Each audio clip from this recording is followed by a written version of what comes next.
So today what we're going to do is this. I want to go over a couple of things. I think this concept of variations gets confusing.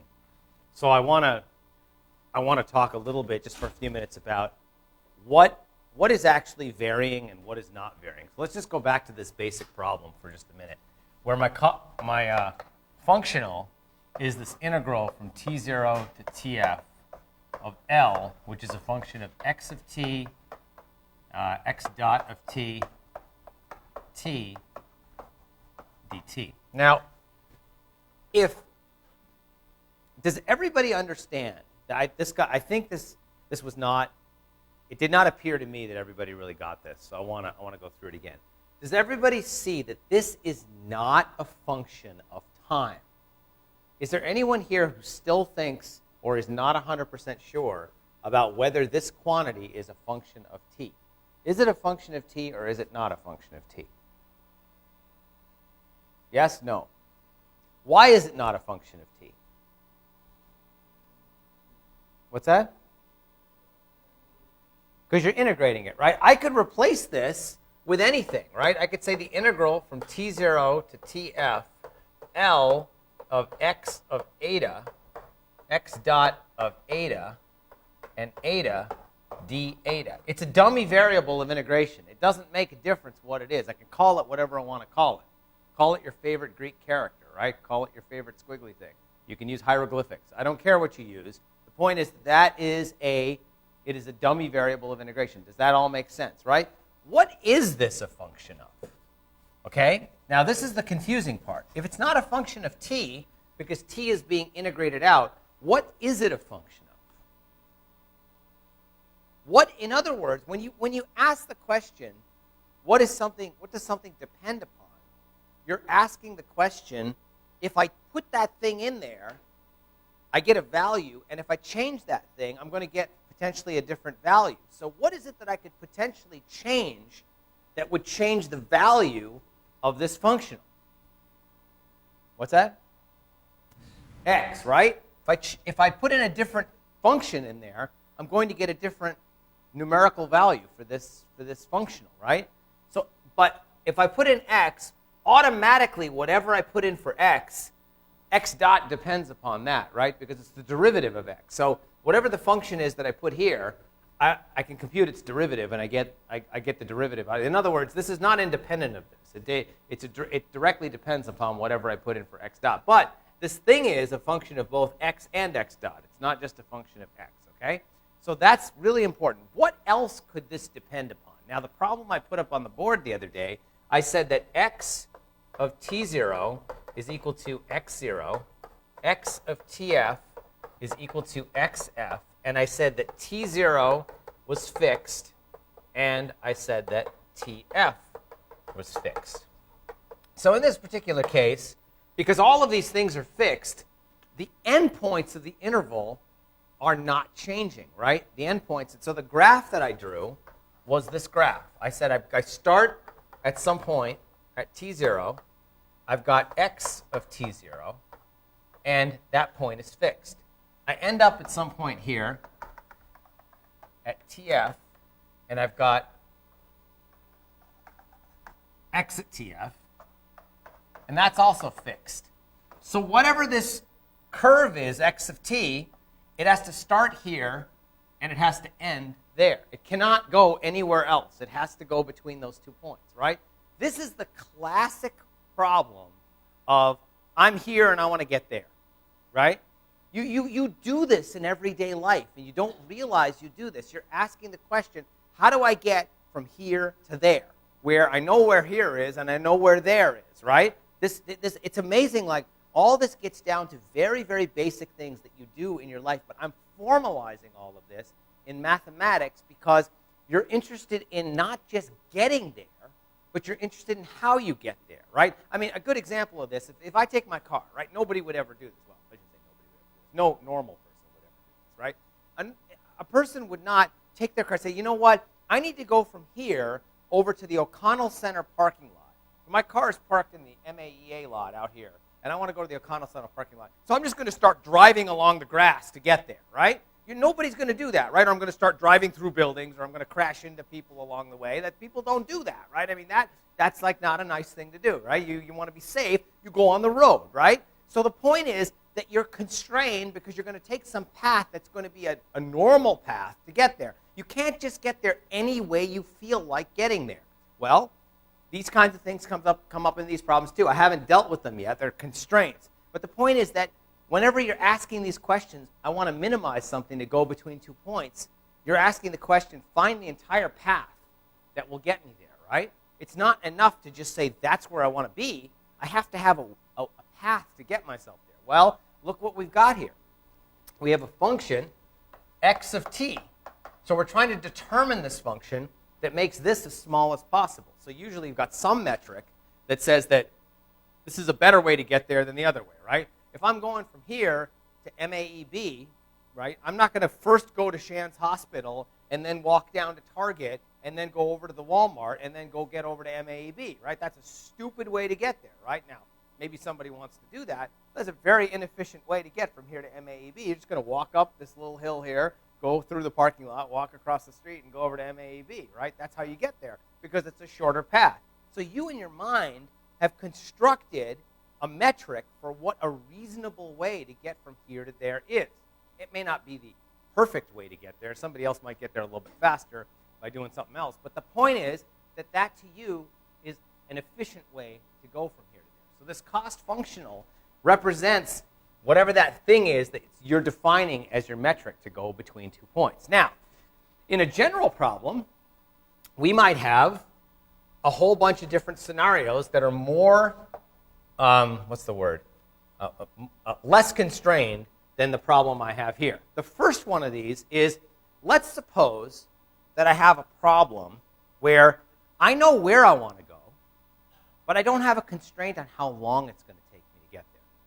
Isn't that a normal thing that you might want to say? I want to go from here down to Walmart, but I'm not going to say I have to get there in exactly 5 minutes, right?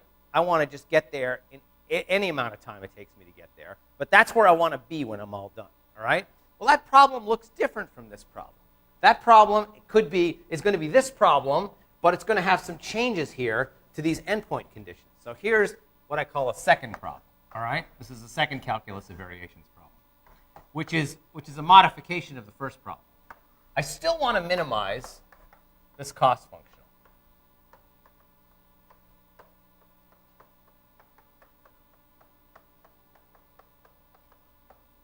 But now, I'm going to say I'm going to start at some point where this is a known value, and t0 is going to be fixed.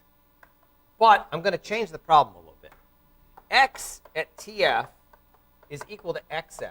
That's still true, but now tf, I'm going to say, is free. The picture for this problem is not the same as the picture for the problem I've just written down here. In this case, what I'm saying is I have this function that I'm trying to find, x of t as a function of t. I'm starting off at some point at t0. I'm starting off at x at t0. And I want to go to this point xf, or x at tf. But I'm not constrained anymore as to what the value of time is. So what does this look like? Here's the value I want to get to. But I can be anywhere. So in other words, that's a possibility. This is a possibility. This is a possibility because tf is free. Right? So as long as I get to this value here, x at tf equals xf, as long as I get there, it doesn't matter when I get there. I can get there anytime I want. Okay? Does that make sense? That seem reasonable? Right? Now clearly this problem is not the same as that problem because this problem is going to have a different solution because now my endpoint is not constrained in time. I can get there anytime I feel like. So how are we going to do this problem? Well, we have to go through the same formalities that we went through before. But before I go through those formalities, I want to go through a construct which is used in general, which will allow us to be able to do even more general problems than this, which is, think of this picture. I have a function, x of t.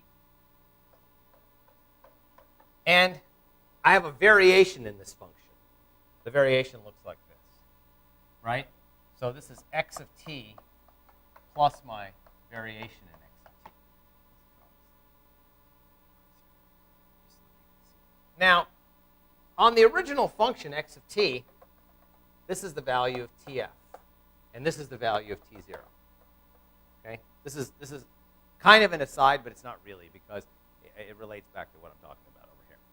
If you look at this, you say, well, what happens if I vary the whole function?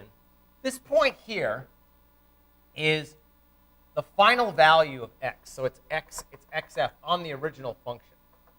I got to draw this. You got to be real careful when you draw this, okay? Otherwise it gets really confusing. So think of this value as xf. All right? On the perturbed function, x of t plus the variation of x of t, this is the value of xf here, right? So clearly, if I draw this line, extend it, and I draw this line and extend it, this value here is what we call the variation in xf. It's how much this value has changed when I move to the varied function, okay? Now I've got another thing going on here, which is at this value of tf, because this value here is tf plus delta tf. It's how much the final time has varied from the original function to my variation, all right? This amount right here is the value, it's how much x has changed at the final time. So if I take the original function and I look at what the value of the function is at tf, right, on the variation, the amount of the change at the value of tf is the variation in x at tf, right? Clearly, these two things are not the same thing. You can see that, right? Because in this particular case, if I draw this a little bit more clearly, you can see that the variation in x at tf, in this case, is smaller than the variation in xf. But there's a relationship between them, right? The relationship between them is there's another term that if I hold this to first order, you can also see that on this curve, x of t, if I take the slope, there's a lot of stuff being drawn here, so you have to be real careful. If I take the slope here, this here is x dot at tf. It's that slope right at that point right there. If I extend this out by the amount of the variation in tf, then this point right here, or this amount right here, a lot to draw here. This is equal to x. I don't have space. I'm going to move it down here. It's x dot at tf times the variation in tf, right? It's to first order. It's the slope times whatever the distance in time is, right? That gives me the amount here. If you look at this perturbation and you look at that perturbation, you can see qualitatively that the following is true, that the variation in xf is equal to the variation in x at tf, this is approximately, plus x dot at tf times the variation in tf. So the terminology that we're using here is as follows.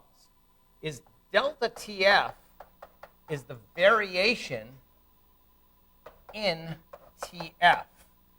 Delta x at tf is the variation in the value of x of t at tf.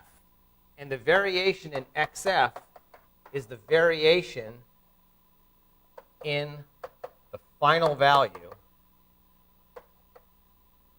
of x. It's the value that I would have when I got to the end over here. All right? And that relationship holds. Now, this is confusing because you have to understand one very critical point here. T0 and Tf are not values of time. They are parameters. I could put anything in here. I could put A and B. I could put P and Q. They're just two parameters. Just like that dummy variable of integration, T in this integral here, it doesn't matter what I call it. I could call these two things anything I want. I choose to call them T0 and TF because meaning in a meaningful way, that's what they are. They're endpoints of an integral, right? But they are what in reality, just two parameters, two real numbers that I can change, that I'm allowed to vary. So when I say this, what I mean by this is as follows. This means the variation in the function x of t evaluated at TF.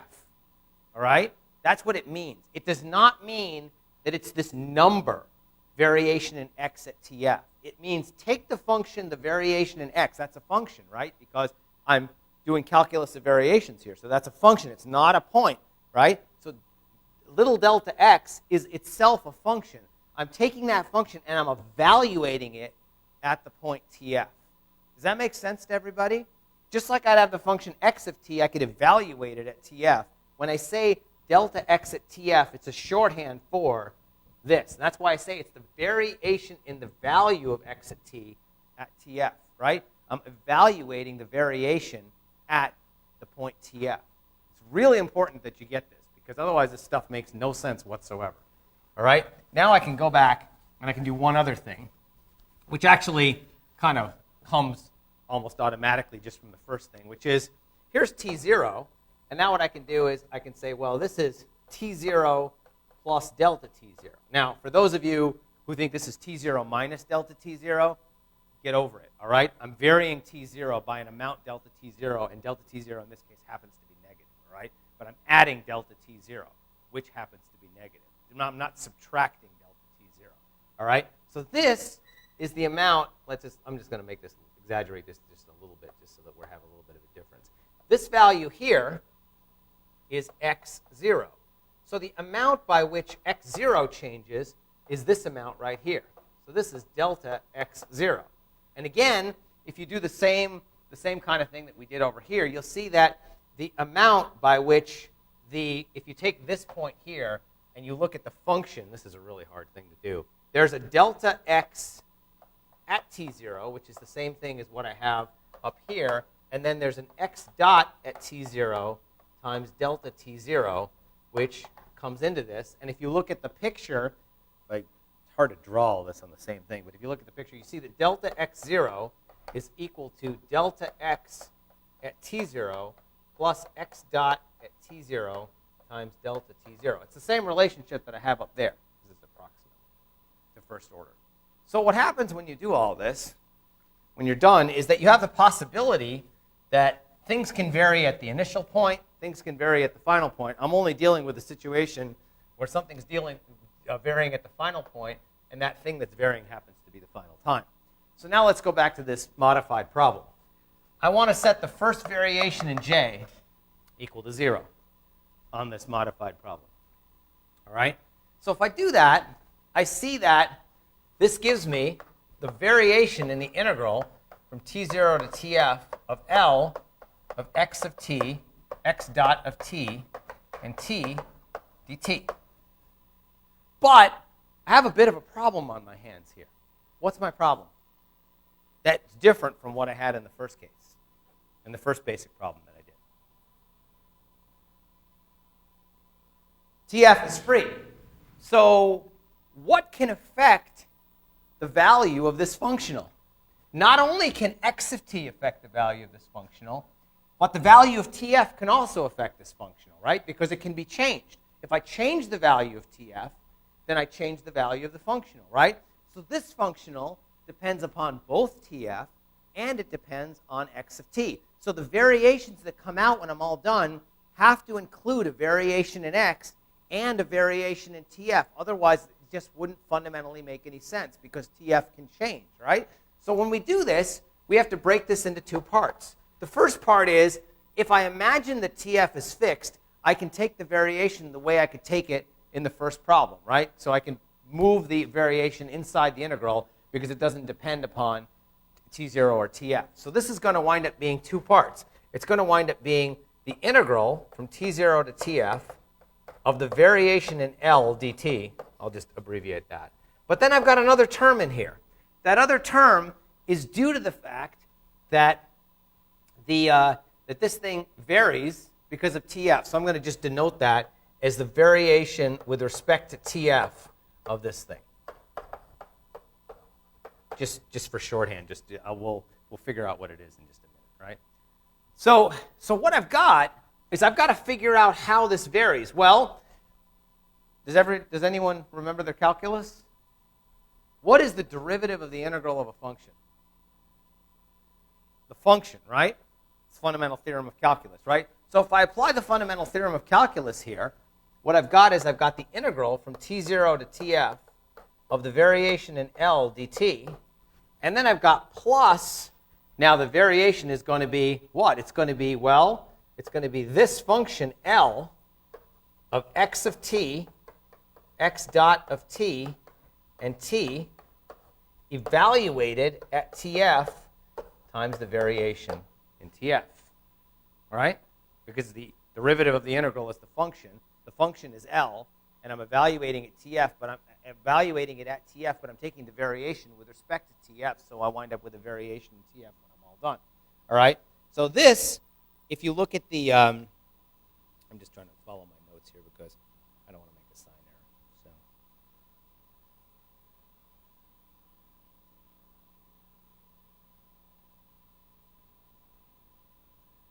Yeah. Okay. So now, let's do the rest of this.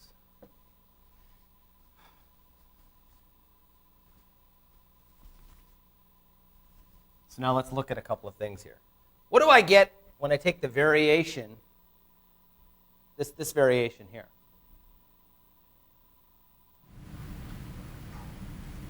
Gonna go through it again? No? So let's do this again. So I've got the variation in J is then equal to this variation plus this variation. This variation right here is the variation in L inside the integral, right? So what do I get? Remember when I did that? What varies? What's changing inside the integral? Right, so I get the partial of L with respect to x times the variation in x plus the partial of L with respect to x dot times the variation in x dot dt, because t is a dummy variable of integration, right? So it doesn't vary, right? Plus, I've got L evaluated at x of t, right, x of t, x dot of t, and t evaluated at tf times the variation in tf. All right? Now, is this the only thing I get? I don't get anything else, right? But I can integrate this term by parts, right? So I get the integral from t0 to tf of the partial of L with respect to x times the variation in x. And now if I integrate this by parts, what do I get? I get plus, actually I get minus d dt of the partial of L with respect to x dot times the variation in x dt, and then I get what? uv minus integral v du. So I get the partial of L with respect to x dot times the variation in x evaluated at tf minus the partial of L with respect to x dot times the variation in x evaluated at t0, and then I've still got this other term here, plus L of x of t, x dot of t, and t evaluated at tf times the variation in tf. Now, you got to be careful here, right? I should be a little bit more explicit. This is the variation in x of t evaluated at tf. This is the variation in x of t evaluated at t0.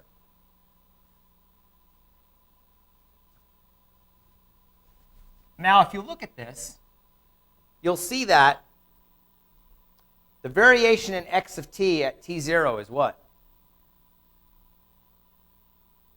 It's 0, right? Because x of t0 is fixed, right? It's a fixed value. So this drops out. But this is not 0. Do you see that? You see that that's not 0. So the variation in J, in this case, gives me what I had before, which was the integral from t0 to tf of the partial of L with respect to x minus d dt of the partial of L with respect to x dot times the variation in x of t dt, right?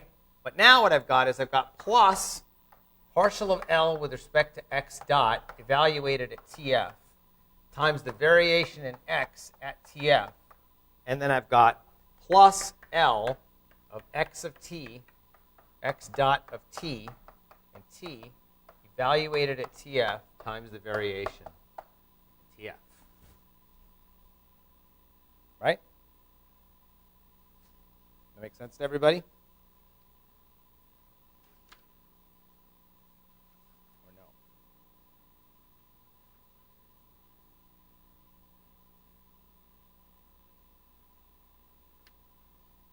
So now what do we know next? Now go back and look at this picture. Picture is really useful actually here. Right? If you look at the picture, you'll see something. You'll see that there's got to be a relationship between the variation in xf and the variation in x at tf, right? Because this cannot change any way it wants to. What has to be true? So let's look at this picture. What doesn't change here? If I look at that endpoint, what doesn't change? Because here are different values of tf. What doesn't change? xf doesn't change, right? So we know that xf is fixed,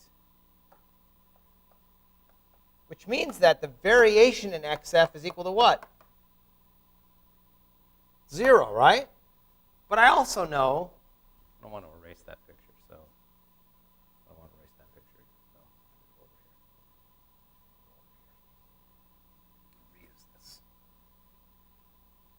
So we know that the variation in xf to first order is equal to what I have up there, right? But if the variation in xf is 0, what does that tell me?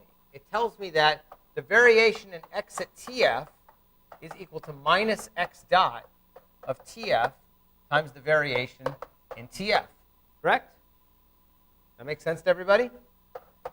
So now I can put that in to this whole expression that I've got, and what I get is I get the variation in j is equal to the integral from t0 to tf of the partial of L with respect to x minus d dt of the partial of L with respect to x dot times the variation in x of t dt, and now I've got these other terms over here. So I've got plus partial of L with respect to x dot at tf times the variation in x at tf, but the variation in x at tf is equal to this, so I get minus the partial of L with respect to x dot times x dot of tf times the variation in tf, and then what else do I get? I get plus L of x of tf, x dot of tf, and tf times the variation in tf.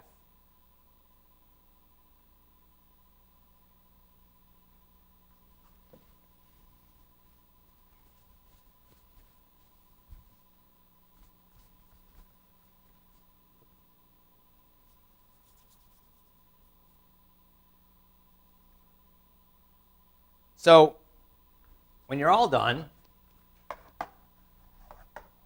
the first variation in j, because now if you look at that last expression, you can see that there's a variation in tf in both of them, so I can combine it, right? So I get L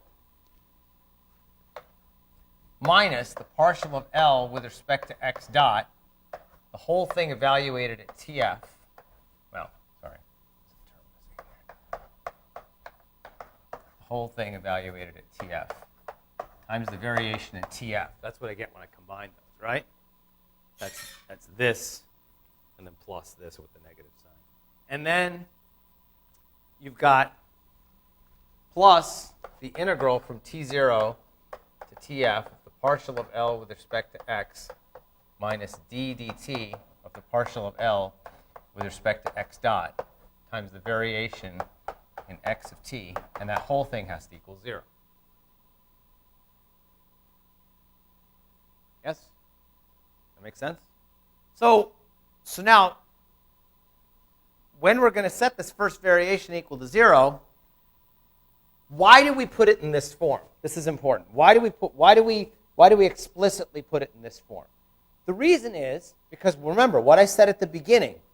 in this particular problem, this is our first modification to that basic problem.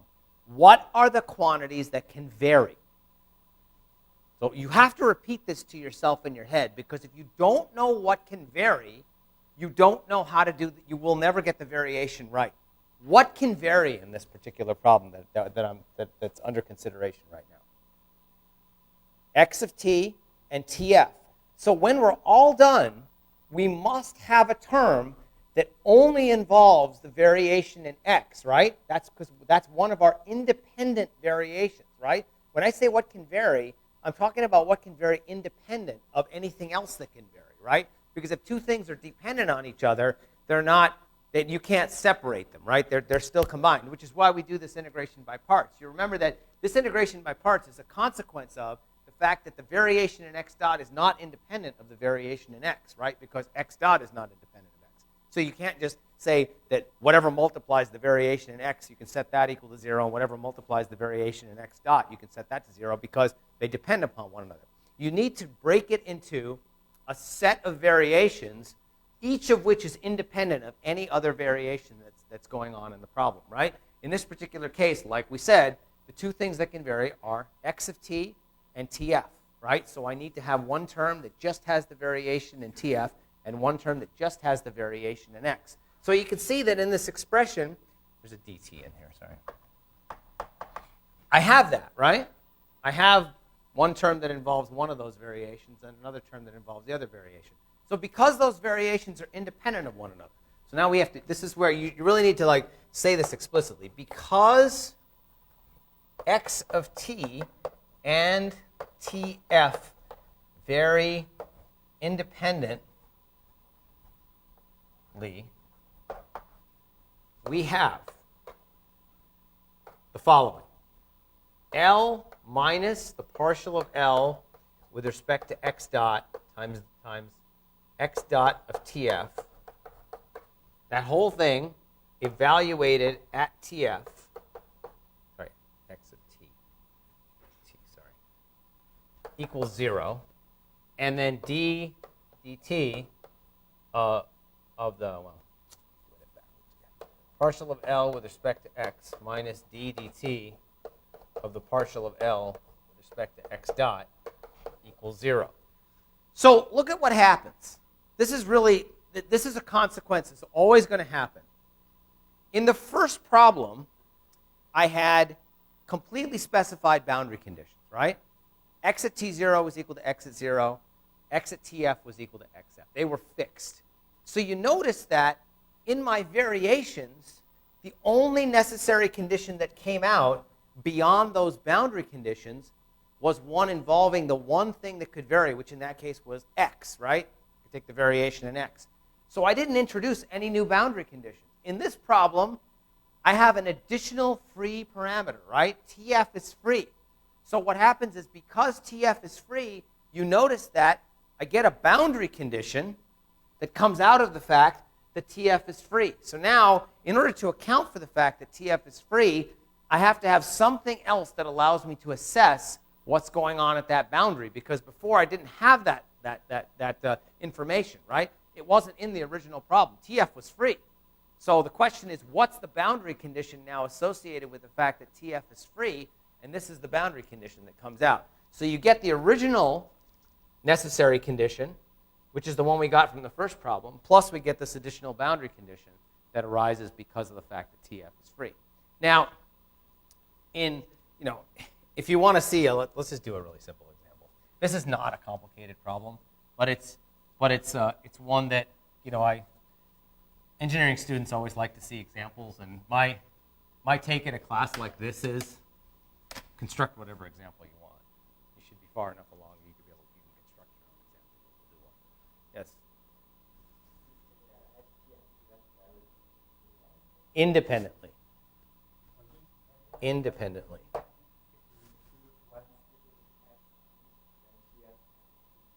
No. This is what I said. You have to understand. I said this earlier in lecture. This is really important. Tf is not a value of t. It is a parameter in the problem. It happens to be the endpoint of the integral. It is not a value of time. It's confusing. If you don't buy it, if you do, but yeah, so that's why TF varies independently of x of t. Because you choose the initial point x0 and t0, and you choose xt, and you choose the final value of xtf. No, you don't choose the final value of x of tf. You're choosing xf. Right. X function. Then at some time, the x function you will find the value tf to get the xf value. Right. Then the tf is fixed because right. we know. And we use that over here. They still independent? No. Yeah, because we've taken out we've taken it out. Right. Initially, I had look at what I had in the problem initially. I think I erased it. I had a variation in x at tf, and I had a variation in tf. But I know the relationship between the variation in x at tf and the variation in tf. So I reduced it to the one parameter that's varying. The one parameter that's varying is tf. Tf is the only parameter that's varying. So there has to be a relationship between the variation in x at tf and the variation in tf. And that's due to the fact that xf is fixed, right? Because xf is fixed, and I know that the variation in xf is related to the other two quantities through this relationship. I've used it. So I've reduced this problem that seemingly has two parameters associated with it to one, right? Because I've used the relationship that relates this to that. Yeah, so I get one parameter that varies, right? And it doesn't have anything to do with the function. It has to do with the endpoint. It has to do with the value of time at the endpoint. It has to do with that parameter tf. It doesn't have to do with the function. You're confused. I know you're confused. I can see you're confused. So let's look at this again. I have a function, x of t. It takes on, I give you a function, x of t, right? And I'm asking you the question, evaluate that function at tf. I give you a function, sine of t. Evaluate it at tf. You get a number, right? That has nothing to do with tf. I can give you any value of tf. You can evaluate your function. It takes on a value at tf. No, you're confusing two things. One is the function. This is my question. You give me a function x. Right. If xt is fixed, then tf is fixed. Is it right? But x of t is not fixed. X of t varies. Okay. Make it simple then. The function is xt equals to x equal to t.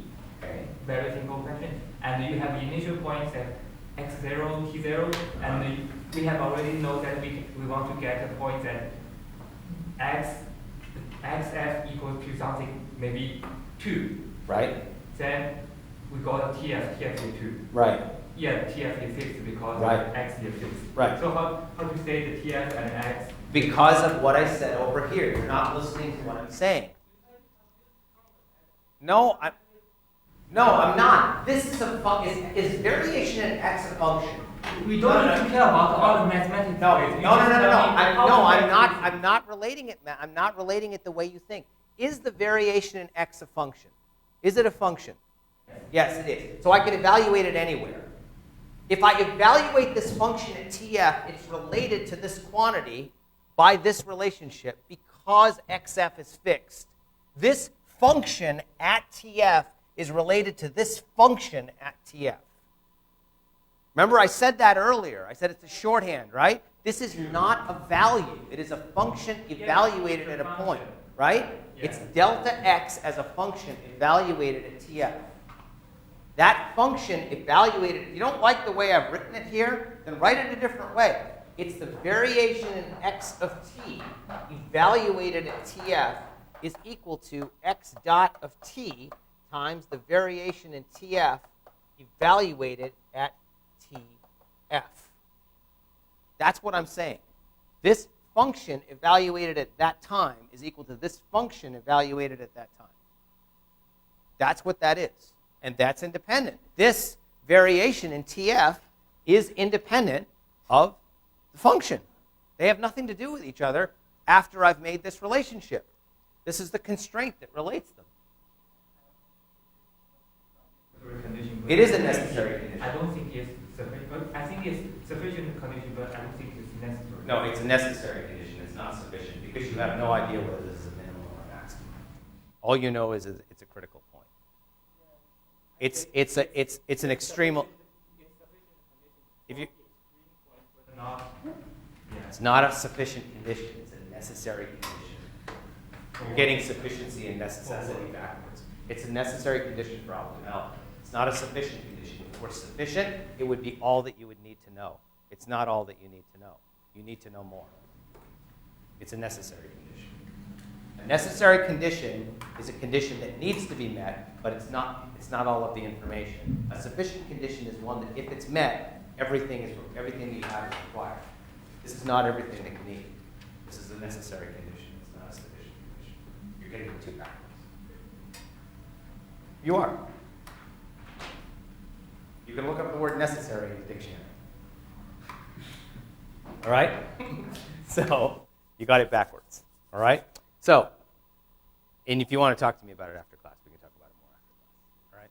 So does this make sense? Okay. So now, this particular situation the scenario that I've created here can be made more complicated or more exotic if you allow more things to vary, right? I can now not only allow TF to vary, I could also allow the value of XF to vary, right? Or I could do the opposite of what I did here, where I fix TF, but I allow the value of XF to change, right? So the picture, let's take this. I won't do the whole thing in class today because I don't think we have enough time. But I could take this particular case where, again, I fix the initial condition, but now what I do is I force TF to be fixed, but I have to get myself to a point where the point is free, at the value is free at the end point, right? Now, in this particular case, if without going through all the formalities, what exactly is going to wind up happening? We can go through some of the formalities. We don't have to go through all of them. So you can see that now the variation in x, f, is going to wind up is not going to be 0 in this case, right? But what is 0? Something is 0 here. Because remember, we still have this relationship. We got this relationship that the variation in xf is equal to the variation in x at tf plus x dot at tf times the variation in tf. So what is 0 in this equation? The variation in tf is 0 in this case, right? So this says that the variation in xf is equal to the variation in x at tf. So you can see that if you now go through this argument, you're going to get another set of boundary conditions, right? And the boundary conditions, again, are going to involve the variation in x at tf and the variation in x at t0. And the variation in x at tf is going to be the only one that's going to survive this thing because the variation in x at t0 is 0, right? So you're going to wind up with a similar argument where you have to go through the integration by parts. But now, because tf is fixed, you don't have to worry about the additional term that comes out from applying the fundamental theorem of calculus, where you get that term involving L, which we had in this previous example, right? So, but it's a similar kind of argument, but now you have to deal with it by taking the variation in x at tf, right? That's the only thing that's going to come out. So you could go through that problem. That problem's actually a little bit easier.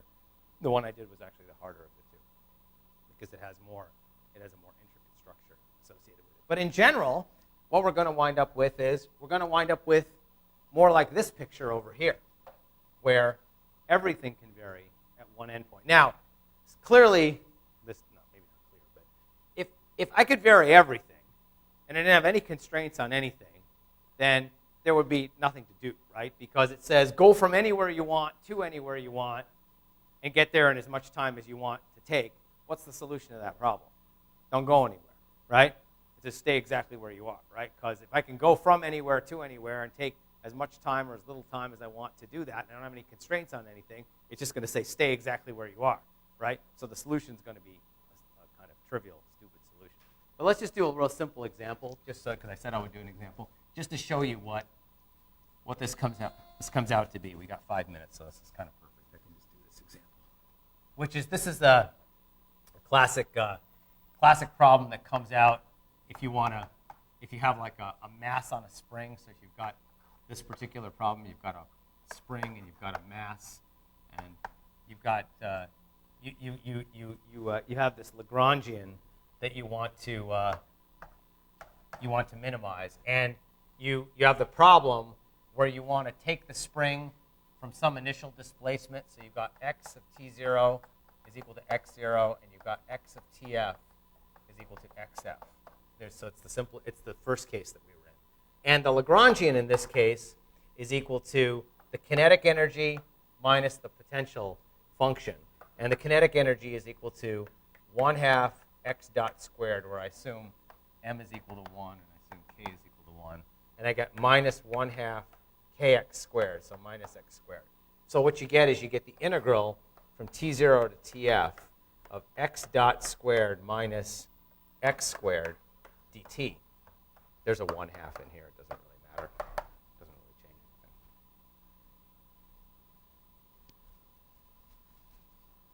So we know the necessary condition for this problem, because both boundary conditions are fixed, is you get the partial of L with respect to x minus d dt, the partial of L with respect to x dot is equal to 0. And if you look, you see the partial of L with respect to x gives you minus x, and you get minus the partial of L with respect to x dot is x dot, and if you take its derivative, you get x double dot is equal to 0. So this gives you x double dot plus x is equal to 0, which is the differential equation for a mass on a spring, right? Which is exactly what you would expect. You're minimizing that Lagrangian, and then you can solve that, and you can apply the boundary conditions, and you can get the solution. If you just, it doesn't matter. You put in any boundary conditions you want. It doesn't really make any difference. But that's a really simple example of how that's a mechanical system where the function that you're trying to minimize is this Lagrangian, which arises from a mechanics problem, right? So the mechanics problem is a mass on a spring. Okay? So because there isn't enough time to get into anything else right now, we'll stop with that today, and then we'll pick this up, I guess, on Wednesday, because there's no class. So, okay? Monday's a holiday. All right? If you have any questions, by all means, come in to my office and ask me. But this is kind of a starting point for all the stuff we're going to do with optimal control. So you have to understand all these variations first. Okay?